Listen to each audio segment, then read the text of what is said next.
In our previous video, we were able to install PHP. We were able to install MySQL. I gave you some code to create a couple of tables, and we were able to log in and take a look at those tables. Just to review, you should be able to go to MySQL using this command, right? So I think I created my host is 10.128.0.5, and my user is greater. Oops, I forgot to use the password. I just made my password the word password, right? So we're able to do select, or no, we had to use gradebook. Select star from grades. There they are, right? There's our grades. And then we had a bunch of code that we created, right? So I believe I gave you some of that code. If I didn't give you the code, I'm gonna in the previous video, I think I didn't actually give you the code in the screen, but let me show you how to do that right now, just so you can see what we're doing here. So let me minimize this and bring over my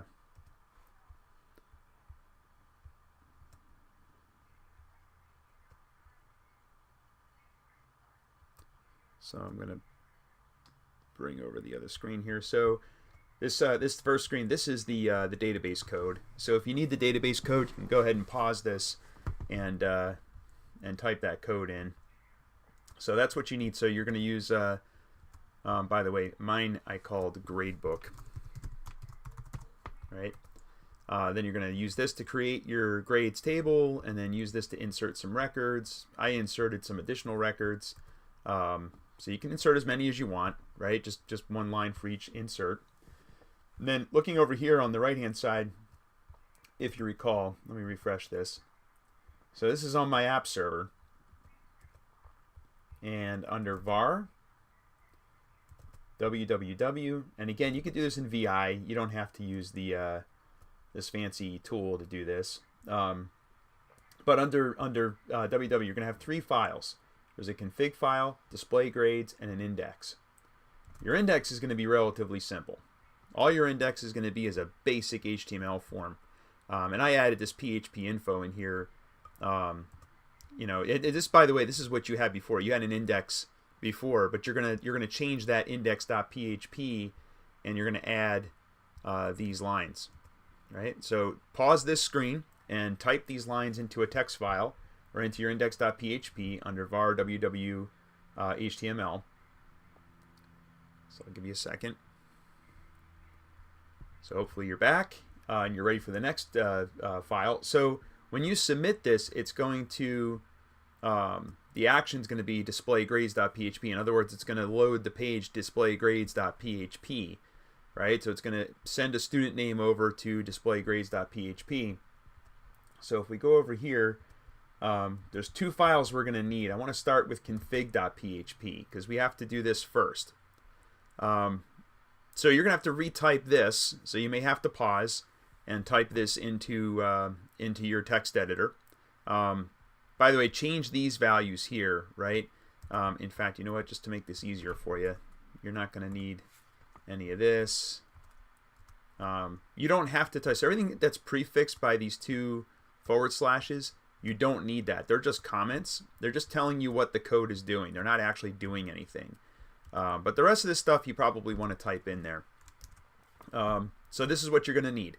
By the way, this is the host name of your database server. Yours may be different. This is the username.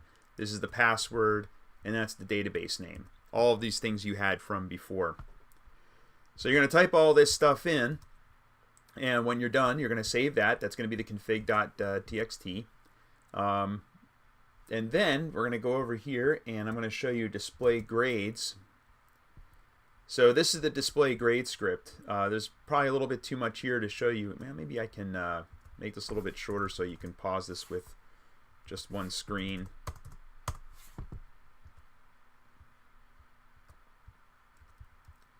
So we'll get rid of these extra lines that are blank.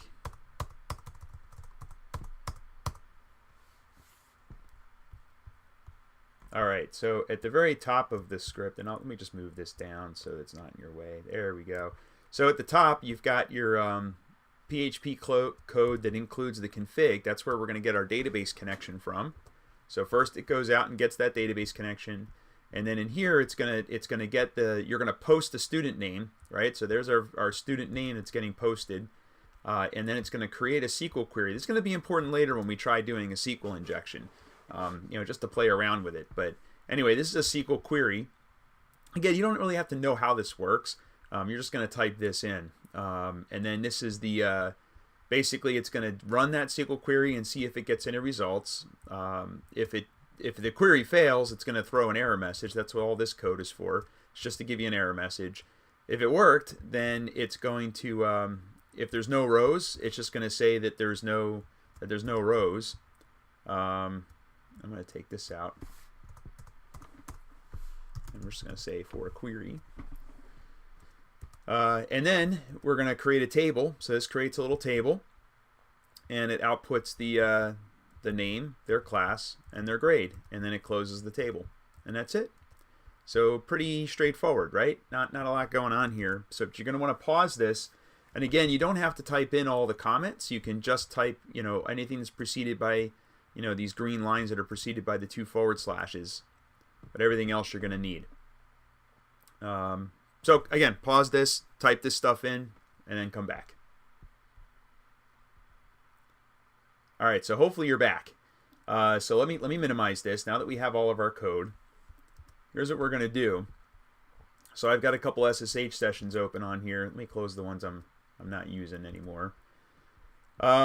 So going over to our web browser. All right, so this page. By the way, that's just my public IP, right? 35.192.125.150. That's my IP. So if I come over here, and by the way, if you just click on submit with nothing in here, it'll just give you a list of everyone, right? So I'm going to click submit, and I get this error message, right? It says it can't connect to SQL Server on 10.128.05. But I know I've got the right information in my config file, right? So this is definitely the right IP, the right username, the right password, right? I know all that because not from here, but sorry, I'm still using the browser over here, but I'm logged in right now, right? I'm logged in with that account. That's how I logged in. I'll just show you again, right? So there's the host name, there's the username, grader, password. I typed in password and it worked. So why didn't this work? Well, we can test it.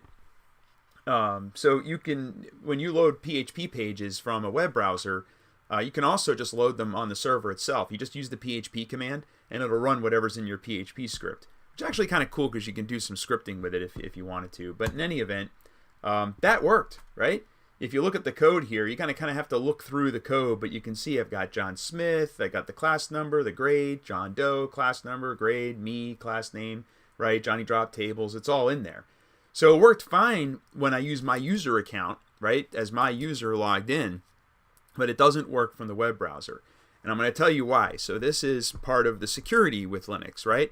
Our server is already hardened. How do I know that? So if you recall, we talked about SE Linux in class, right? So SE Linux is a, it has all these things that lock down our server, kind of like group policy in Windows, if you learned about that in another class. So right now, my SE Linux is enforcing, but let's see what happens just for troubleshooting.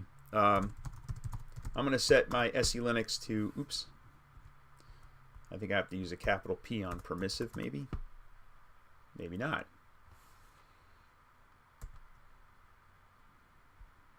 I thought you could set enforce to permissive.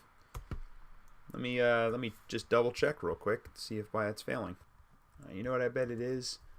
I probably have to be logged in as root. I just realized I'm not logged in as root, so I'm going to use sudo set enforce. Sudo just runs it as Linux or as root, right? And we want to do permissive. There we go. So now if I get enforce, it's permissive. So if I go back to the web browser, let me reload the page. Look at that, it works. Now the problem is we don't want to run with permissive mode, because this is going to be this server already is in the DMZ. It's already facing the web, right? So we don't want to leave it in permissive mode. So we're going to do I'm going to put it back into enforcing mode. Oops.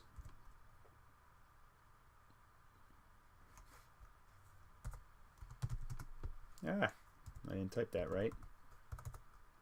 Well, I did. I think it just put the those weird characters in. So now we're enforcing again. This is going to fail again, right? So what we got to do is figure out what setting in SE Linux is causing this, right? So there is a command to look at all the values, right? Get SE bool -a, but there's a ton of stuff in there. So if you remember from your last class, you would pipe this to something like grep, and we could look for HTTPD to see what all the settings are for HTTPD. Again, there's still a whole bunch, so I'm going to grep it once, or pipe it into the less command, which will paginate it for me. And if I look through this as I'm paginating, right, I can scroll up and down through this list. There's one right here that says HTTPD can network connect to the database. Well, gosh, that sounds an awful lot like what we want, right? So let's, oh, I got to use sudo because I'm not logged in as root. So sudo set SE bool HTTPD can network, oops, gotta spell it right, connect DB. I'm going to set that to a 1, which means yes, right? So now that's set to a 1. We're still enforcing, right? So just to check, we're going to get, I'll tell you what, we'll, all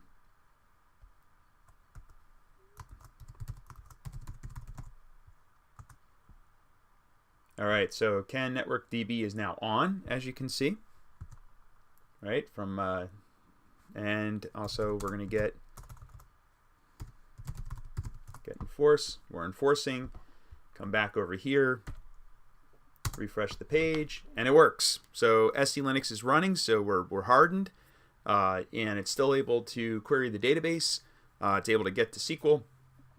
So we're good. So this is the step we wanted to get to for this week. And then next week, we're going to install LDAP on our third server. That's the X server. So the X server, which is our authentication server, is going to get LDAP. We're going to set up LDAP.